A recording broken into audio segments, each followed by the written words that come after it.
মেহেরপুরের গাংনীতে জ্বালানি তেল নামানোর সময় লরি বোঝাই ৪,৫০০ লিটার ডিজেল জব্দ করেছে পুলিশ।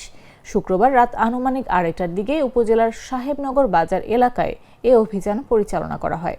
পুলিশ সূত্রে জানা গেছে, একটি লরি খুলনা ডিপো থেকে ডিজেল নিয়ে কুষ্টিয়ার দৌলতপুর উপজেলার গোয়াল গ্রামে যাওয়ার কথা ছিল। তবে নির্ধারিত গন্তব্যে না গিয়ে লরিটি গাংনীর সাহেবনগর বাজারে গিয়ে থামে।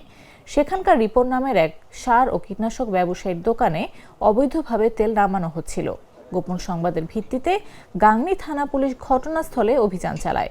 এ সময় সংশ্লিষ্টদের কাছে তেলের বৈধ কাগজপত্র চাইলে তারা তা প্রদর্শন করতে ব্যর্থ হয়। পরে ঘটনাস্থল থেকে তেল বোঝাই লরিটি জব্দ করে থানায় নিয়ে যাওয়া হয়। গাংনী থানার উপপরিদর্শক আব্দুল করিম জানান, জব্দকৃত তেলের কাগজপত্র যাচাই বাছাই শেষে সংশ্লিষ্টদের বিরুদ্ধে আইনানুগ ব্যবস্থা নেওয়া হবে। গোপন সংবাদের ভিত্তিতে জানতে পারি, গাংনী থানাধীন সাহেবনগর বাজারে অবৈধভাবে তেল সরবরাহ হচ্ছে। আমি তাৎক্ষণিকভাবে ঊর্ধ্বতন কর্তৃপক্ষকে অবহিত করিয়া ঘটনাস্থলে আসি।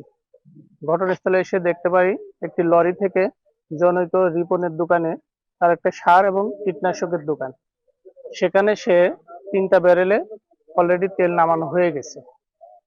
তখন আমি এসে তাদেরকে জিজ্ঞাসাবাদ করি যে এই তেলটা কোথা থেকে নিয়ে আসলেন। তো তখন তারা বলে যে আমাদের বাড়ি হচ্ছে কুষ্টিয়া দৌলতপুরের ভিতরে, আমাদের খুলনা ডিপো থেকে তেল নিয়ে আসছে, এটা দৌলতপুরে নিয়ে যাওয়ার জন্য। তো তখন আমি জিজ্ঞেস করি এই তেলটা তো এখানে অবৈধভাবে নামাচ্ছেন।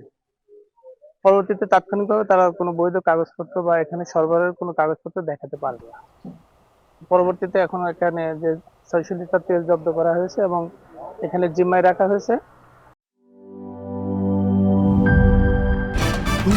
ভয় পাস না, এটা কসমিক ডোর। শব্দের আরেক নাম কসমিক ডোর। এর ওয়াল থিকনেস ও রিপ থিকনেস বেশি থাকায় এটাকে 50 বছরেরও বেশি। কসমিক ডোর, নিশ্চিন্তে 50 বছর।